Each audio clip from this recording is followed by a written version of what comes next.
The Third Anglo-Afghan War, also referred to as the Third Afghan War, began on 6 May 1919 and ended with an armistice on 8 August 1919, and ended in an Afghan victory according to some authors. It was a minor, tactical victory for the British. The Durand Line was reaffirmed as the political boundary between the Emirate of Afghanistan and British India, and the Afghans agreed not to foment trouble on the British side. In the aftermath, the Afghans were able to resume the right to conduct their own foreign affairs as a fully independent state. Background: the root cause of the Third Anglo-Afghan War lies many years before the actual fighting commenced. For the British in India, Afghanistan was long seen as a potential source of threat. Not only were the Afghans themselves a threat, but for a long time the British worried about Russian intentions in the region, concerned that a possible invasion of India could be launched by Tsarist forces through Afghanistan. This period became known as the Great Game. In an effort to negate this threat, the British made numerous attempts at imposing their will upon Kabul, and over the course of the 19th century fought two costly wars: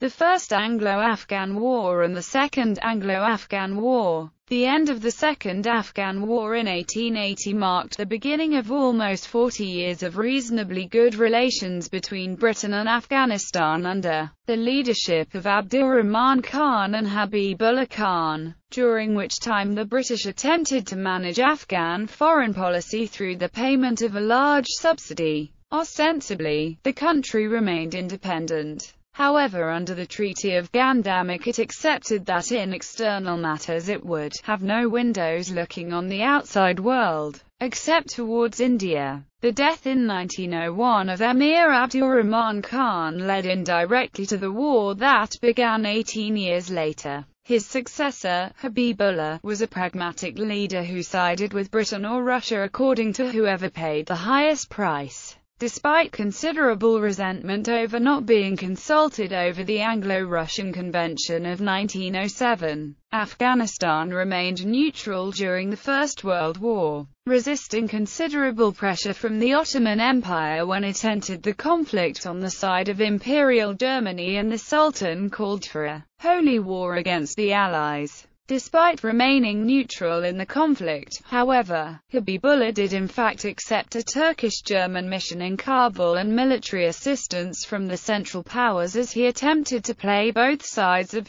the conflict for the best deal. Through continual prevarication, he resisted numerous requests for assistance. However, he failed to keep in check troublesome tribal leaders intent on undermining British rule in India, as Turkish agents attempted to foment trouble along the frontier. The departure of a large part of the British Indian Army to fight overseas and news of British defeats at the hands of the Turks aided Turkish agents in efforts at sedition, and in 1915 there was unrest amongst the Momans and then the Masuds. Notwithstanding these outbreaks, the frontier generally remained settled at a time when Britain could ill afford trouble. A Turco-German mission left Kabul in 1916. By that time, however, it had successfully convinced Habibullah that Afghanistan was an independent nation and that it should be beholden to no one. With the end of the First World War, Habibullah sought to gain reward from the British government for his assistance during the war. Looking for British recognition of Afghanistan's independence in foreign affairs, he demanded a seat at the Versailles Peace Conference in 1919.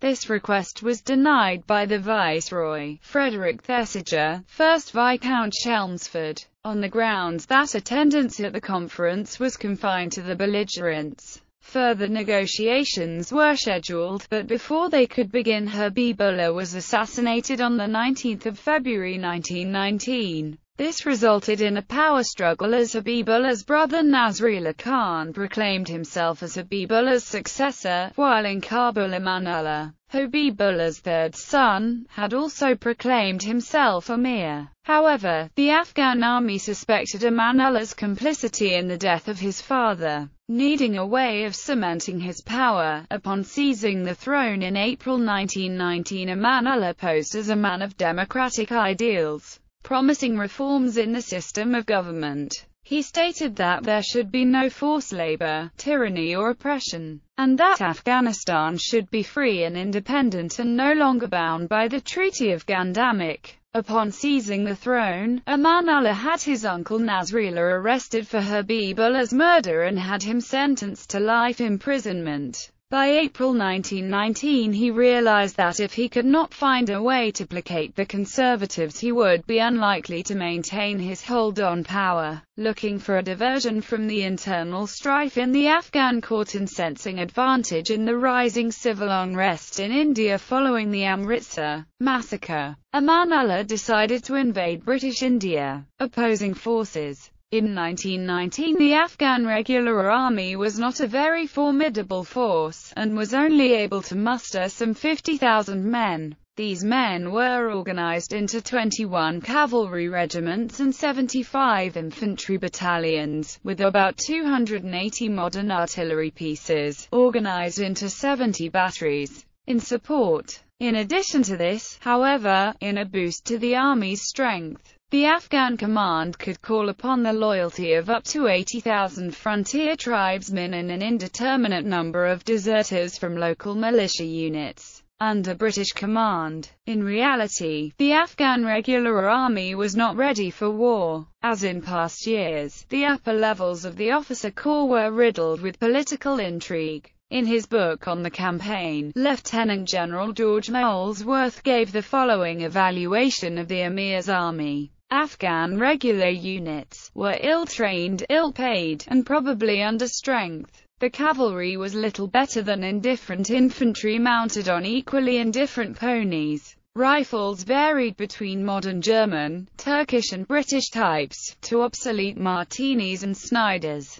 Few infantry units had bayonets. Artillery was pony-drawn, or pack, and included modern 10 cm Krupp howitzers, 75 mm Krupp mountain guns and ancient 7-pounder weapons. There were a few, very old, 4-barrel Gardner machine guns. Ammunition was in short supply and distribution must have been very difficult. For the artillery much black powder was used, both as a propellant and bursting charge for shells. The Kabul arsenal workshops were elementary and mainly staffed by Sikh artificers with much ingenuity but little real skill. There was no organized transport and arrangements for supply were rudimentary. In support of the regulars, the Afghan command expected to call out the tribes, which could gather up to 20,000 or 30,000 fighters in the Khyber region alone. In stark contrast to the regulars, the tribal Lashkars were probably the best troops that the Afghans had, being of excellent fighting quality, well armed, mainly with weapons that they had made themselves or stolen from the garrisons, and with plenty of ammunition. In meeting this threat, the British could call on a much larger force. In May 1919, the British and British Indian Army, not including frontier militia, totaled 8 divisions, as well as 5 independent brigades of infantry and 3 of cavalry. However, of this force the entire northwest frontier province had 3 infantry divisions and 2 cavalry brigades. Although there was also GHQ India's Central Reserve of 1 infantry division and 1 cavalry brigade. From this they formed a striking force of 2 infantry divisions and 2 cavalry brigades for offensive operations on the Khyber front, with the possibility of using it also in the Tochi and Kuram areas. 1 infantry division and a so-called mounted brigade were also detailed for operations on the Balochistan ZHOB front. There were also 3 frontier brigades as well as a number of frontier militia and a regular corps. Artillery was also in short supply, and the 3 frontier divisions each had a British Field Artillery Brigade of the Royal Field Artillery with 2 batteries of 18 PDRS and 1 battery of 4.5-INCH howitzers, and an Indian Mountain Brigade with 2 batteries of 2.75-inch mountain guns. There were also 2 batteries of tractor-drawn 6-inch howitzer and 2 British mountain batteries of the Royal Garrison Artillery, and were reinforced with 3.7-INCH mountain howitzers. However, most batteries had only 4 guns. Finally, there were also 15-pounder guns of the frontier garrison artillery. Machine guns, at least on the Khyber front, were old, 303 Maxims. The British gained a command and control advantage with their use of motor transport and wireless communications, while armoured cars and RAF detachments increased their firepower and reach, the latter being demonstrated to the Afghans by a bombing raid on Kabul itself. They could also direct the fire of the 60 PDRS. The RAF squadrons involved were No. 31 Squadron and No. 114 Squadron. But the main problem for the British was discontent among their soldiers. The troops in India were no longer as uncritical as they had been when considering what they were being asked to do. Like other units of the British Army, many of the troops considered the war over and looked forward to being demobilized. The Indian Army had been heavily committed to the First World War and had suffered a large number of casualties. Many of its units still had not returned from overseas, and those that had begun the process of demobilization, and as such many regiments had lost almost all their most experienced men. Likewise, the British Army in India had been gutted. Prior to 1914 there had been 61 British regiments serving in India. However, of these all but 10 had been withdrawn in order to fight in Europe or the Middle East. In their place, units of the Territorial Army, part-time soldiers usually only intended for home defense but who had volunteered for overseas service, had been sent in order to release regular units for the fighting in France. After 4 years of mundane garrison duty, away from their families and disaffected, most of these men were really only interested in demobilization and returning to Britain to get on with their lives. They were in no way prepared for a hard-fought campaign on the Indian frontier.